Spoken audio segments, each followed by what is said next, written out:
The defending Stanley Cup champion Vegas Golden Knights are ready to participate in the Winter Classic, but can they get consistent after enduring a recent losing streak? Chris Gawlik of Locked On VGK is here to talk about that and all things Golden Knights next on the Locked On NHL Podcast. You're Locked On NHL, your daily podcast on the National Hockey League.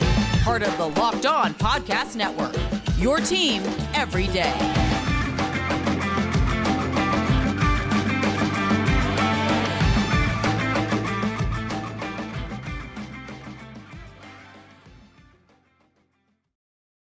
And welcome, everybody, to the Monday edition of the Locked On NHL Podcast, part of the Locked On Podcast Network, your team every day. I want to thank everybody who makes Locked On NHL your first listen every day. Don't forget to subscribe on YouTube or wherever you get your podcasts so you can get new episodes as soon as they drop.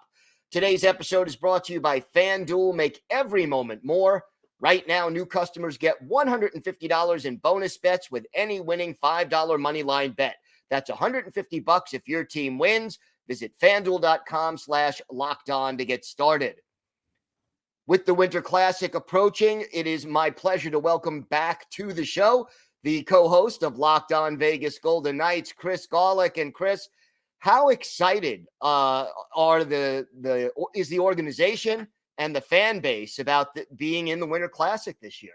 The players are definitely buzzing about it. We were obviously in the locker room after Thursday's victory over the Kings, big victory over the Kings for that. And each of the players had a little something special to share. Paul Cotter, actually, he gave a fun story about what he and his friends used to do growing up watching the outdoor games. So they would be in a basement, his basement, but they would be in someone's basements. And each person in the basement would act like one of the players on the ice. So they have their own little game within the game happening in some basements, acting like they're a player. I think Paul Cotter always wanted to be Sidney Crosby and that type of stuff. So, yeah, I mean, the buzz is definitely there. And just taking a step back, thinking about the fact that, 7.5 years ago, this was an unnamed franchise. No idea what the future would hold. And 2 Stanley Cup appearances later, 4 conference appearances later, 1 Stanley Cup championship later, here's the Golden Knights getting the spotlight. They get to share the spotlight, this is even crazier. They get to share the spotlight with the 32nd franchise. So awesome what the NHL has been doing. Nothing but love and props for what the Seattle Kraken have achieved in their short time as well. Your thoughts about the venue and how this game will take shape? There better be grunge music and there better not be rain. But besides that, I think I didn't see much grunge music in the lineup. So me and Tony were talking about that on Friday. If Pearl Jam's not there playing, they screwed something up. But besides that, I think it's going to be awesome. I've been up, not to the ballpark, but I've been to the football field for a Sounders soccer game before. The area is really cool. You got the 2 stadiums right next to each other. All the pictures that are coming out from the detail on the ice to 4 Golden Knight players dragging a Kraken octopus thing in some net looked really, really cool. You got the ship out in center field. That's it's remarkable. The NHL has really found a way to make this a special occasion. I remember watching was the Blackhawks and Red Wings, was that the first ever Winter Classic or one of the first? One of the first, yeah. Either way, I remember watching that game very closely. I was in Vegas, but watching it on TV, and I'm not a Cubs guy, but seeing it at Wrigley Field was really, really cool. Obviously, I'm from Chicago originally. So, now I get to watch the team that I support and cover. Unfortunately, I'm not going. Like we talked earlier, just got back from our little Christmas vacation, so I couldn't swing doing 2 quick back-to-back trips. But I wish I was there. Looking forward to hearing stories from all my cohorts, I guess, when they get back to town. How important is it that Vegas has a few extra days rest heading into this game over the Kraken, who are going to be playing closer to the event? I don't know if it matters as much in a game like this. I mean, there's so much happening. I think it's a wash, right? The Kraken gets to wake up in their own in their own beds and just kind of get to. There's nothing normal about this game, kind of like a Super Bowl preparation, but in a much smaller scale. There's a bunch of press and media lead up to it. There will be stuff happening today around the ballpark. Obviously, tomorrow is the media day and everything, and then of course the game on Monday. It could even be more of a disadvantage for the Golden Knights who are practicing. They actually will be practicing pretty soon after this show airs. Saturday morning, 11 a.m. local time, Vegas, and then flying to Seattle. So basically, once the Vegas Golden Knights land in Seattle on Saturday, I'm sure one of the first trips is to the ballpark and just checking things out and everything. Maybe a disadvantage for the Golden Knights to enjoy the funsies, if you will, of New Year's Eve. And then they have to wake up, early, at least in their mindset, to play a hockey game. So could it be more of a disadvantage for the Golden Knights? Your thoughts on the jerseys that each team is going to be wearing for the special occasion? Golden Knights screwed up by not wearing the gold helmets. But besides that, I think it's really cool. I think when the jerseys first got leaked, like by the AEW and the NBA and all that, which that was not leaked necessarily. That was all controlled chaos by the NHL. So props to them for finding creative ways to do it in a subtle fashion. But the jerseys themselves, I didn't care for. But then when you look at the entire kit with the socks, with the gloves, with the helmet, and the girdle and everything, it looks good. It fits. It's hard for me to look at the Golden Knights in a vintage Vegas type of way because the Golden Knights are 7 years old, as the Kraken are just a couple years old. So I think maybe going for the vintage look threw people off a little bit.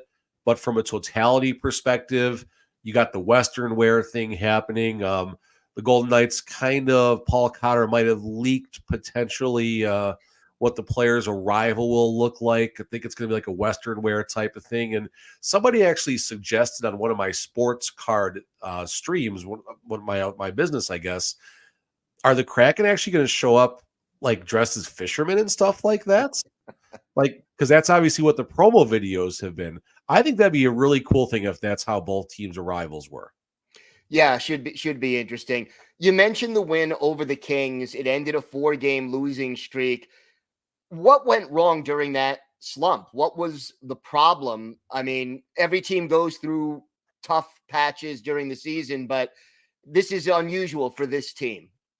Yeah, I mean, a 5-game losing streak would have matched the franchise's longest losing streak, which, considering they're an expansion team, is very odd and strange, but obviously in a good way. Everyone wants to go to the goaltending, and the goaltending, Logan Thompson was not great. He'd be the first to tell you that for the last, not even 4 or 5 games, but 7 or 8 games. Golden Knights almost had an e-bug situation too, not too long ago against the Ottawa Senators. I'll tell you a little bit offline about that. I can't say too much online about it, unfortunately, but that just shows the concern and what's been happening with the goalies. But it's not on the goalies. I broke down the loss against the Anaheim Ducks. Yes, Logan Thompson, the goals given up didn't look good. But then when you look at all the passengers that are on the ice for these goals, just watching them happen, defensive zone, neutral zone turnovers, young forwards not chasing the center down the ice for that second and third rebound attempt. A player like Mark Stone collapsing after he forces his player to the outside and allowing a player to go right down the slot to clean up a goal. The narrative is it was a bad rebound left by Logan Thompson. Fine, fair, whatever. But your captain needs to be better on the defensive side of the ice, and no one wanted to concede that. So, to answer your question, a lot went wrong. The goaltending went wrong. The play on the ice went wrong. I'd even say the coaching went wrong in some decisions about goalie starts and how Coach Cassidy has addressed some things post-game with the goaltenders. Do you think this team has straightened these things out, or are they still in the process of figuring this out? The Golden Knights are down to their 9th defenseman on the pecking order right now. Ben Hutton suffered a potential broken hand in Thursday's game against the Kings. So now you got Braden Pahal coming in replacement, 15 to 16 games played, primarily played games at the AHL level. Passes the eye test at the NHL level, but there's still some work to be done there. So you have Shea Theodore and Ben Hutton out, along with Caden Korzak, who had been playing really well. So that's a concern heading into the new year. Can Logan Thompson, how much longer can Logan Thompson shoulder a traditional starter's role where it's like an 80-20 split, like a Connor Hellebuck or Andre Vasilevsky? Right now, he's not checking that box too well, but he did check that box pretty well last season when he was on about a 70-30 split with between he and Aiden Hill. So that's a concern. Can Logan find his way? I'm not concerned about players like Mark Stone and Jack Eichel and what William Karlsson is doing, but I am concerned about a player like Brett Howden, who's playing a second line role on the wing, but only has 15 points and 5 goals with a career high of 20 goals. So could there be an opportunity to improve the team on that position? Can the Golden Knights make a deep Stanley Cup run on the shoulders of just one goalie, whereas they had Laurent Brossoit, a little ace up their sleeve, so to speak, last season? Can Yuri Patera fill that role? So there's questions. Can they get back to their winning ways? Yes. Can they get back to a deep playoff run? I'm a little concerned right now. Understood. Chris, why don't you tell our viewers and our listeners where they could find the podcast and where they could find you and your co-host on social media? Yeah, so you can find our podcast 6 days a week now. Monday through Friday is myself and Tony Cordasco doing our thing, YouTube and anywhere you get your podcast. And then me and my son, Christopher, actually, we host the Chris and Chris show every Saturday morning. My son, Chris, is 9 years old, but man, he had some amazing points on this morning show that just went, well, this is coming out Monday. We record Saturday. You guys can follow what I'm saying. So that's a YouTube exclusive Saturday mornings, the Chris and Chris edition of Locked On Golden Knights. All right, Chris, thank you so much and enjoy. Happy New Year. Happy New Year. Thanks for having me. I appreciate it.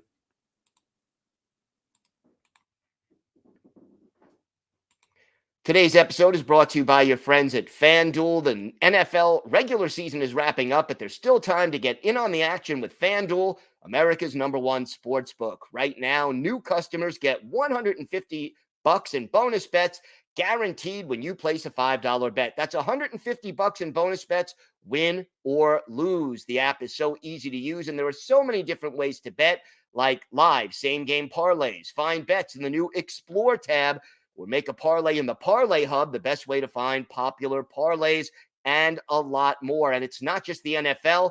You've got college football, you've got the NBA, college basketball, and yes, you could use your knowledge of the NHL on FanDuel as well. Visit FanDuel.com/lockedon to make your first bet a layup. FanDuel.com/lockedon. FanDuel, official partner of the NFL.